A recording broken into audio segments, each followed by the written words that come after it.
Ok, comme ça a été annoncé tout à l'heure, la présentation qui va suivre porte également sur le RDE.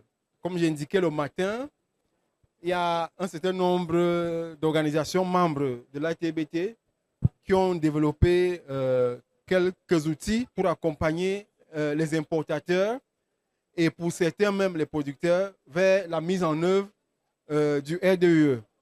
Donc là, comme ce matin et en début d'après-midi, on va avoir droit à une présentation d'un outil Supply Logica qui a été développé par un cabinet de certification au bois et qui va être présenté par le promoteur de ce cabinet-là. Et donc, comme on a très peu de temps, je vais laisser la parole à Olivier pour présenter son outil. Merci beaucoup. Très bien, écoutez, je vais vous présenter déjà l'évolution de nos services sur le RDUE, présenter globalement notre méthode de travail qui fait toute notre expertise sur le règlement. Et puis avec Marco, on vous présentera cette solution Supply Logica, qui est une plateforme qu'on a développée pour répondre aux besoins des importateurs, mais aussi des exportateurs et industriels. Donc chez Aubois, on aide les importateurs et les exportateurs à se conformer aux obligations de diligence raisonnée. On a une expertise depuis plus de 10 ans. On intervient pour accompagner les opérateurs dans le RDUE, dans le RBUE, pardon. Et on a donc 10 ans d'expérience dans l'assistance aux importateurs, mais aussi aux exportateurs, pour démontrer la conformité de leurs produits pour qu'ils puissent rentrer sur le marché européen. À la fin de cette année va rentrer en vigueur le RDUE qui va apporter des nouveautés par rapport au RBUE. On attend, il y a eu des évolutions évidemment importantes que vous connaissez sur la géolocalisation, mais aussi quelques évolutions sur les critères d'audit et surtout des nouvelles procédures douanières qui deviennent un challenge pour beaucoup. Donc notre système, on repose sur un système de diligence raisonnée, c'est-à-dire des procédures qu'on a déterminées et qu'on travaille depuis plus de 10 ans, qui fixent notre cadre de travail. C'est-à-dire qu'on a des procédures qui sont très strictes sur la façon dont on réalise nos audits, avec un regard très rigoureux sur la qualification de nos auditeurs et leur accompagnement sur le terrain, avec des procédures qui sont basées sur des normes ISO qui vont permettre de garantir surtout notre indépendance et la qualité de nos services.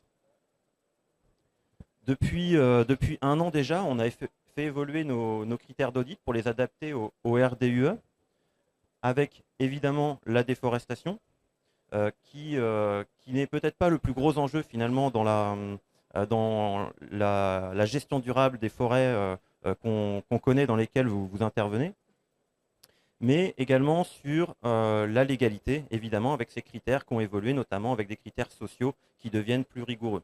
Même si ces critères, finalement, on les prenait déjà en compte avec Aubois, parce que les critères sociaux, environnementaux étaient déjà des critères qui étaient importants dans les pays dans lesquels on intervient, et on a toujours été vigilant là-dessus. Donc aujourd'hui, on ne fait que renforcer finalement les pratiques qu'on avait déjà depuis 10 ans. On a intégré le service de géolocalisation, qui est aujourd'hui donc nécessaire pour vos déclarations de diligence raisonnée. Donc c'est devenu un vrai critère d'audit, une vraie exigence lors de nos évaluations. Et on rend ces informations disponibles sur notre site internet à l'issue d'une évaluation que vous nous confiez. Vous allez pouvoir visualiser la cartographie d'origine des produits et télécharger les fichiers au format qui sont prévus par la Commission européenne. À l'issue d'une évaluation, on va vous proposer une attestation de conformité. Cette attestation de conformité va reprendre toutes les informations utiles de l'audit, avec l'ensemble des informations relatives au déroulement de l'audit et bien sûr sur le niveau de risque qu'on peut justifier. Cette attestation, elle est liée à un QR code qui va vous permettre d'aller vérifier sur notre site internet la véracité effectivement de cette attestation et y retrouver les informations de géolocalisation que vous pouvez télécharger aussi depuis cette page. Alors, en attendant des clarifications quand même au niveau de l'Union européenne sur le système de diligence raisonnée, depuis un an déjà, on propose un template, qui est un document provisoire qui va vous permettre d'avoir accès déjà à toutes les informations qui sont prévues dans les déclarations de diligence raisonnée. Donc on va y retrouver l'ensemble des informations relatives à la géolocalisation et ce qui va nous permettre de justifier d'un risque faible. Depuis un an, on a adapté nos process et nos critères au RDUE et bien sûr, on améliore toujours le fonctionnement de nos outils et on assure une bonne communication avec les entreprises pour lesquelles on intervient et auprès desquelles on intervient. Donc ça inclut déjà une clarification très claire du périmètre de l'audit et on a développé récemment un guide pour les sociétés auditées qui va leur permettre de se préparer à recevoir nos équipes. Alors, on a développé également nos services régulièrement dans de nouveaux pays, on intervient. Donc, on est très présent évidemment sur le bassin du Congo, l'Afrique de l'Ouest et on se développe actuellement sur l'Amérique du Sud, où on développe nos services avec toujours un réseau d'auditeurs experts locaux dans les pays dans lesquels on intervient.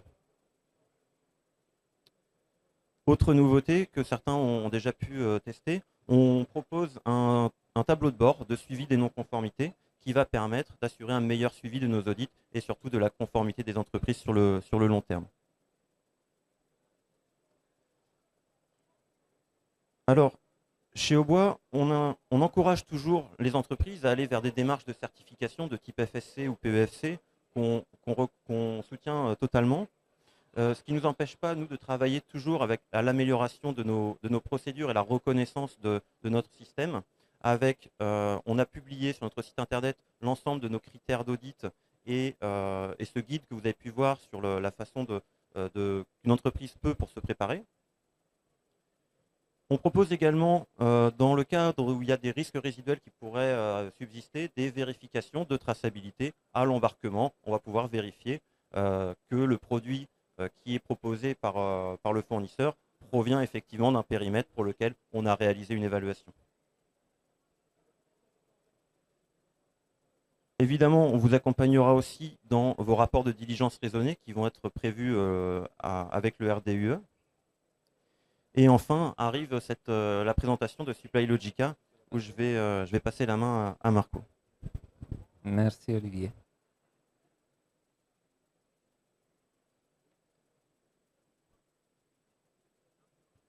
Ok. Bonjour à tout le monde. Donc, comme a dit Olivier, l'RBE UTR qu'on connaît depuis maintenant 11 ans va être remplacé par l'RDE qui va rentrer en vigueur en fin d'année, donc 30/12/2024. Pour les PME, vous savez, ils auront 6 mois de plus. Ça avance pas. Hop, pardon. Excusez-moi, j'ai eu trop. Voilà. Les cadres réglementaires, les 3 grands axes du règlement, vous les connaissez probablement, on va les reprendre. Donc, c'est la zéro déforestation, donc pas de déforestation, pas de dégradation forestière. Deuxième, c'est la légalité. Donc, l'égalité qui a été, comme a dit Olivier, implémentée avec des critères sociaux qui avant, nous, on prenait en compte chez Aubois, mais ils n'étaient pas cause des non-conformités parce que ce n'était pas une exigence propre définie par les règlements actuellement en vigueur.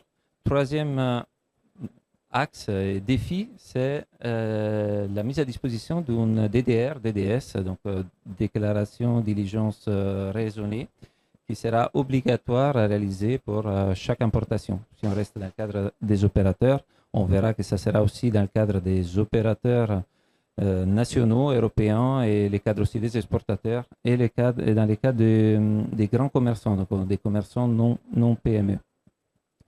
Quelles sont les 3 principales exigences de l'IUDR?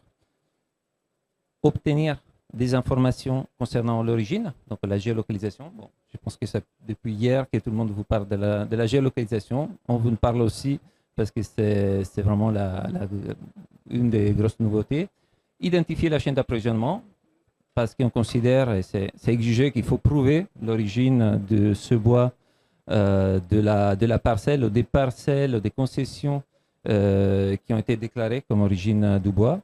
Prouver la conformité à la légalité du pays d'origine, pas de la totalité de la supply chain, mais du pays d'origine. Et exercer, donc mettre en place cette DDS, DDR, avec un changement sur le système d'information de l'Union européenne qui est en cours de mise en place. Il y a eu des tests, vous le savez, en début d'année. Mais ça sera obligatoire dans le cadre des opérateurs et importateurs, pour dédouaner le produit. Sans cette DDR, c'est la grosse différence de l'RBUE. Avant, on pouvait dédouaner.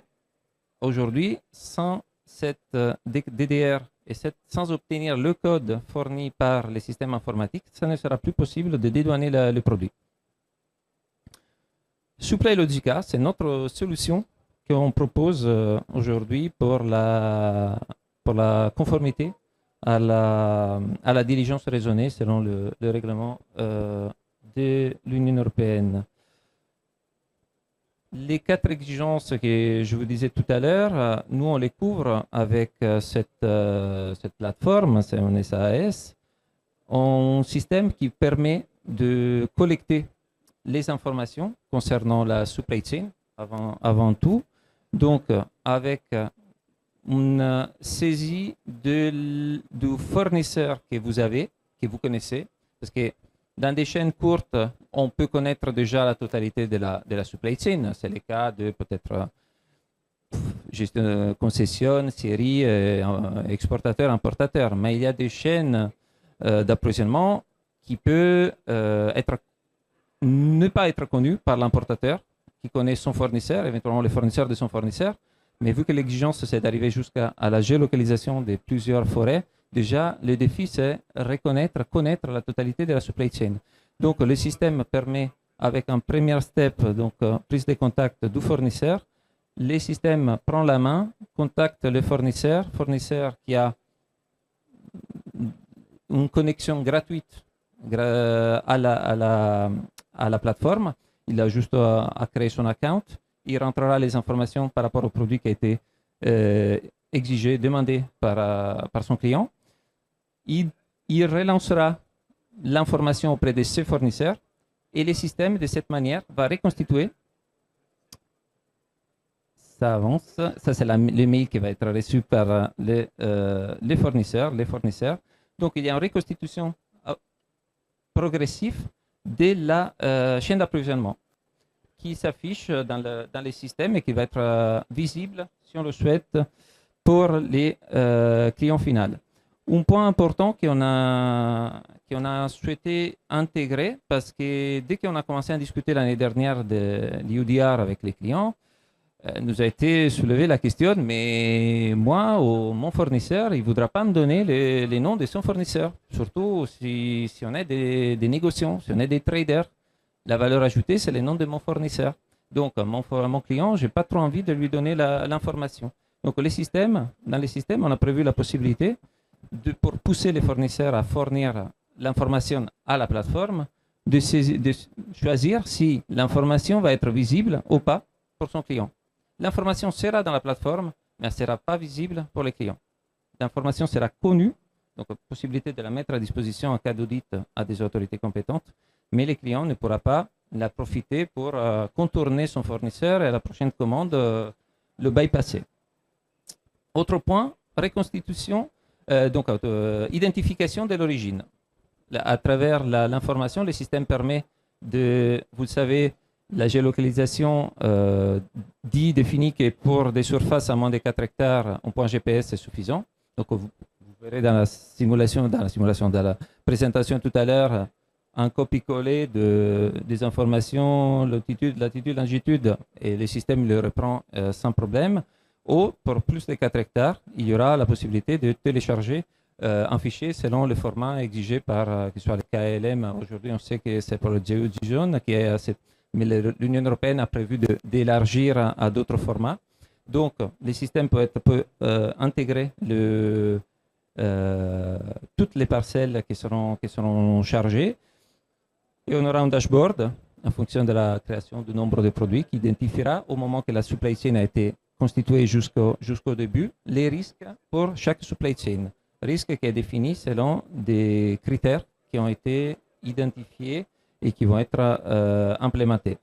Avec ces avec ces informations, par contre, il y aura des risques qui sont faibles parce qu'aujourd'hui, on n'a pas encore l'identification de l'Union européenne par rapport aux risques des pays. On sait qu'ils commencent à y travailler. Donc, pour l'instant, on a fait notre évaluation. Il y aura besoin pour certains pays où les risques ont été identifiés comme élevés à des solutions d'atténuation du risque. Solutions qui sont proposées par, il y a la possibilité sur la plateforme de demander de l'aide par rapport à l'atténuation du risque qui pourra être réalisée à travers des contrôles sur des risques plus faibles sur des pays à moindre risque documentaire au terrain en utilisant les compétences qu'on a déjà en place, nous, les sociétés avec lesquelles on travaille. Comme a dit Olivier, aujourd'hui, on peut émettre déjà des attestations de diligence raisonnée, c'est-à-dire que du moment que toutes les informations sont disponibles dans la plateforme vous permet de vous imprimer, vous donner cette attestation qui intègre déjà toutes les informations de l'annexe 2 du règlement. Donc, comme a dit déjà, je ne vais pas répéter, Olivier, la géolocalisation, les essences, les codes SH, l'information, les noms de l'entreprise, tout ce qui, demain, sera nécessaire à intégrer sur la plateforme de l'Union européenne sur laquelle ils sont en train de travailler. Plateforme saisie qui, normalement, sont faites manuellement. Donc, toutes les informations, il faut les saisir. L'avantage, c'est plutôt récent, c'est quelque chose qui est sorti en mai. L'Union européenne a sorti des documents pour la mise en place des API entre les plateformes, les systèmes informatiques et leurs systèmes informatiques. Supply Logical travaille déjà sur ça, c'est-à-dire que les informations qu'aujourd'hui nos clients ont sur le document qu'ils peuvent imprimer, ces informations-là seront répercutées automatiquement par la plateforme dans les systèmes informatiques de l'Union européenne. Donc, imaginez-vous l'avantage pour des entreprises qui peuvent avoir de l'importation de plusieurs dizaines ou centaines de produits, de pouvoir rentrer l'information directement. Les codes seront fournis par la plateforme et les codes vont s'intégrer parce que c'est une obligation des API dans la plateforme. Donc, au moment de la saisie, vous allez retrouver sur la plateforme les codes qui vous permettra de dédouaner le produit. Donc, c'est une solution de collecte d'informations, d'évaluation du risque, de mitigation du risque les cas échéants, de production de DDR et donc de mise à disposition à travers les API sur les systèmes informatiques de la Commission européenne. Les systèmes ont comme but de vous assurer l'assurance et la conformité, la démarche afin d'être en conformité avec ce règlement qui, comme j'ai dit tout à l'heure, c'est bien plus bloquant au niveau du business de ce qu'a été ces derniers 11 ans l'RBE. Donc, avec une exigence et une mesure des risques d'atténuation qu'on considère équilibrée. Pourquoi? Parce que si vous regardez la date, c'est dans 7 mois. Dans 7 mois, ça sera applicable. Donc, je vois Isabelle qui dit oui. Il faut qu'il soit quelque chose il faut que vous soyez en mesure d'être en conformité avec les démarches qui vous sont exigées dans un délai que c'est demain.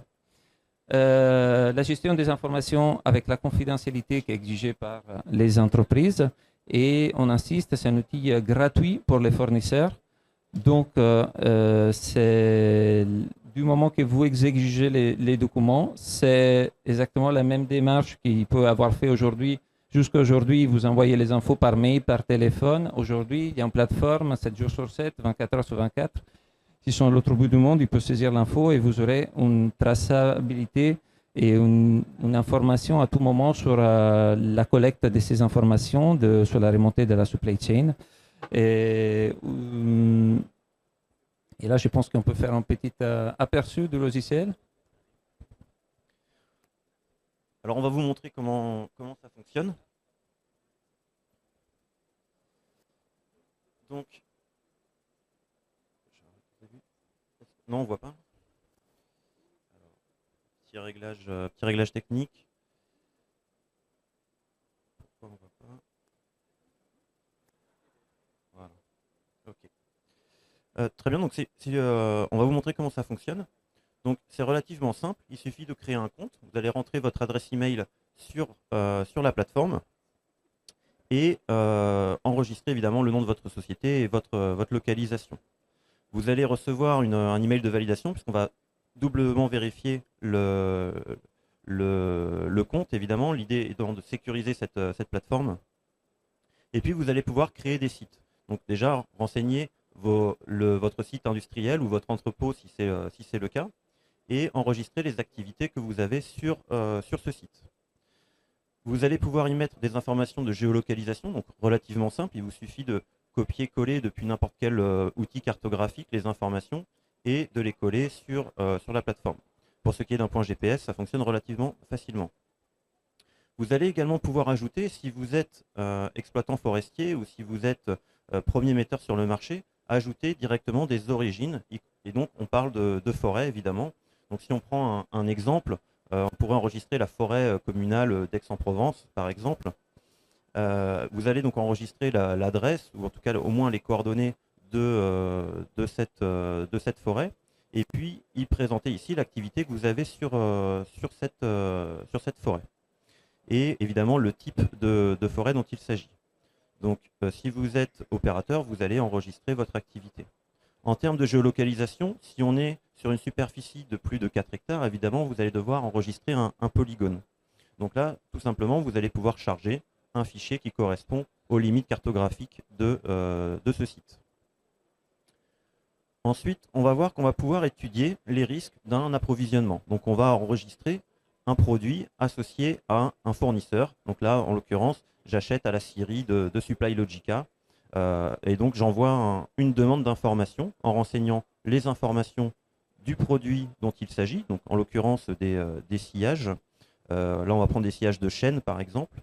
Et on va pouvoir adresser un message évidemment à notre fournisseur en lui disant bah voilà, je voudrais étudier la conformité de ton produit avec le RDUE. Donc le fournisseur va recevoir un email évidemment dans lequel il va pouvoir rentrer les informations qu'il a saisies, qui concernent le produit. Donc il va se connecter évidemment avec son compte, créer un compte s'il ne l'a pas déjà fait. Et il va recevoir ici donc la demande d'information que vous lui avez adressée. Et donc, il va, avec les informations que vous avez, lui va renseigner les informations du produit qui correspond. Alors, soit il a déjà un produit qu'il a déjà enregistré qui va faire correspondre avec votre demande, soit il va effectivement créer un nouveau produit s'il ne l'a pas déjà enregistré. Donc là, en l'occurrence, il va créer son produit qui est ce sillage de chêne, qui provient bien, du coup, de sa scierie. Et là, il va pouvoir gérer la confidentialité des informations et pouvoir choisir de cacher ou pas l'origine et la supply chain et donc le nom de ses éventuels fournisseurs, le cas échéant. Donc ce produit qu'il a créé, maintenant il va devoir y associer des matières premières. Donc il a donc son produit qui est donc son sillage de chêne qu'il vient de créer pour répondre à votre demande et il va y ajouter ses approvisionnements qui correspondent à ce produit. Donc soit il va lui-même renvoyer cette demande vers son fournisseur. S'il est négociant, par exemple, il va renvoyer la demande vers un autre fournisseur. Il peut également utiliser une référence qu'il a déjà enregistrée de ses produits finis ou utiliser un produit qu'il a déjà créé en matière première. Donc là, par exemple, des grumes de chêne qui proviennent de la forêt d'Aix-en-Provence, par exemple, qu'il a préalablement enregistré. Ces grumes qui sont effectivement associées à la forêt d'Aix-en-Provence. Et donc là, on va avoir, en fonction du risque du pays, pouvoir vérifier effectivement qu'on est sur un produit à risque faible. Ensuite, moi qui ai adressé cette demande à la scierie, je vais pouvoir revenir sur mon compte et donc vérifier que ce produit effectivement a bien été renseigné et je vais pouvoir moi-même créer mon propre produit. Puisque j'ai vérifié mon approvisionnement, je vais créer mon produit qui est mes sillages de chêne français par exemple, puisque mon fournisseur m'a donné les informations et je vais pouvoir le proposer ensuite à mes clients. Et là, je vais choisir toujours de partager ou non les informations de ma chaîne d'approvisionnement. Et donc, sur ce produit que je viens de créer pour proposer à mes clients, je vais donc y ajouter la référence pour laquelle j'ai collecté les informations auprès de mon fournisseur.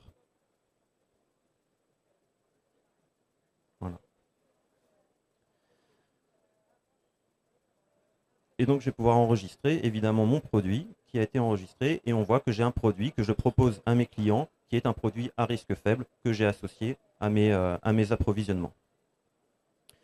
Depuis mes produits, je vais également pouvoir télécharger ma due diligence, donc les documents qu'on a vus tout à l'heure, pouvoir télécharger un document qui va être une déclaration de diligence raisonnée qui va comprendre toutes les informations visées par le règlement. Voilà pour la présentation de l'outil. Je terminerai juste avec une dernière slide qui est tout simplement aller l'essayer. La plateforme, elle est en ligne. Allez l'essayer, aidez-nous à faire vos commentaires. Évidemment, on va pas se cacher, c'est quelque chose qui est nouveau pour tout le monde. On est toujours en phase de développement. On a les premières fonctionnalités qui sont disponibles, celles qu'on vient de vous présenter. Et on a toujours évidemment un travail important d'amélioration de cette plateforme. On est en train de travailler actuellement sur l'intégration des API pour pouvoir communiquer avec le système européen d'information. Et on va intégrer évidemment dans le temps des nouvelles fonctionnalités, notamment des outils cartographiques, des outils plus poussés en termes de reconnaissance des certifications dans vos chaînes d'approvisionnement et des différentes garanties que vous pouvez avoir. On reste disponible du coup pour vos questions. Ok, merci Olivier. Effectivement, comme tu le dis, s'il y a des questions, on va prendre des questions pour des clarifications à la présentation. Donc, le micro à qui veut poser une question?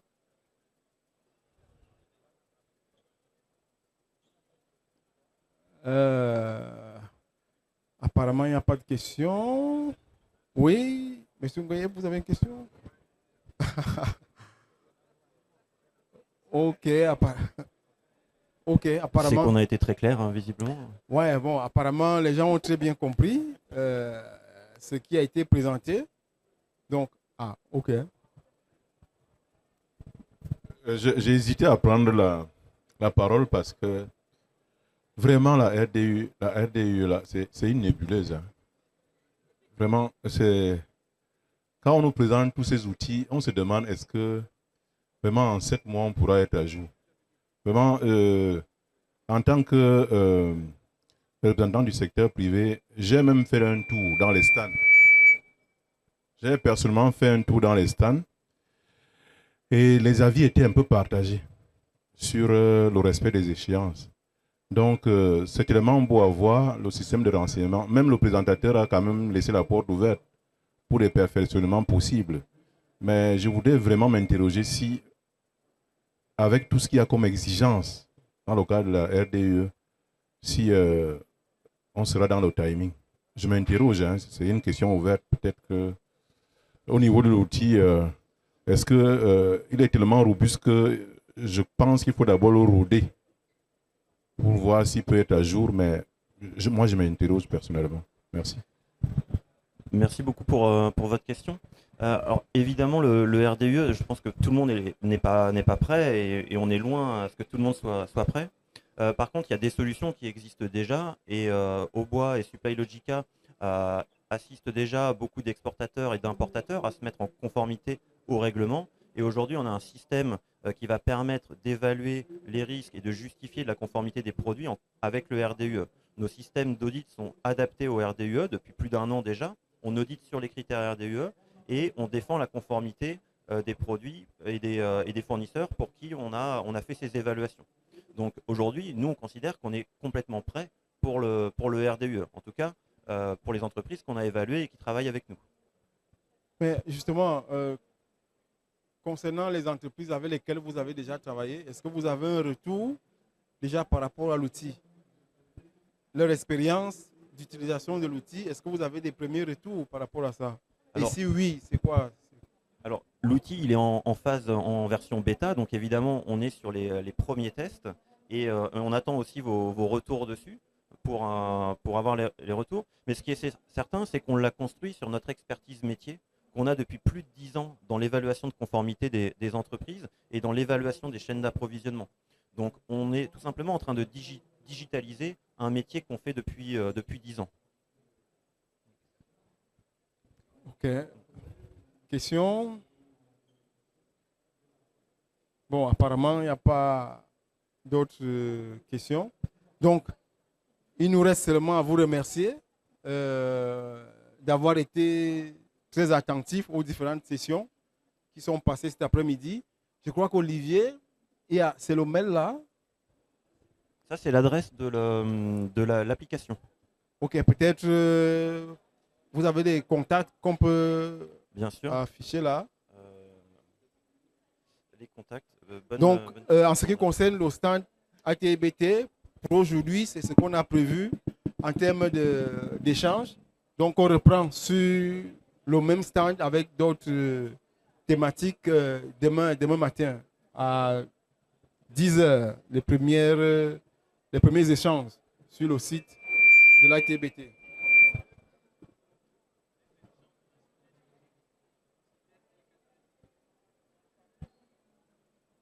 Donc, demain, en termes de sujets de discussion, on aura des échanges sur, on en a parlé un peu hier pour ceux qui étaient là, sur les essences les moins connues, l'exploitation des essences les moins connues, les LKTS, Less Known Timber Species.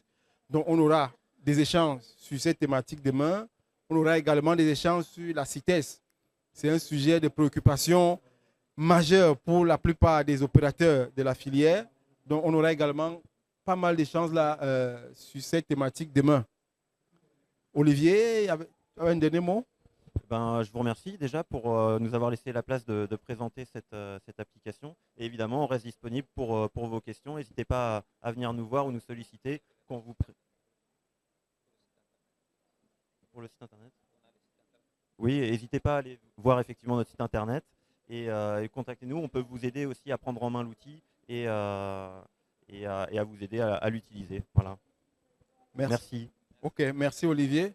Et donc, merci encore une fois pour votre présence. Donc, on se dit à demain. Merci. Merci.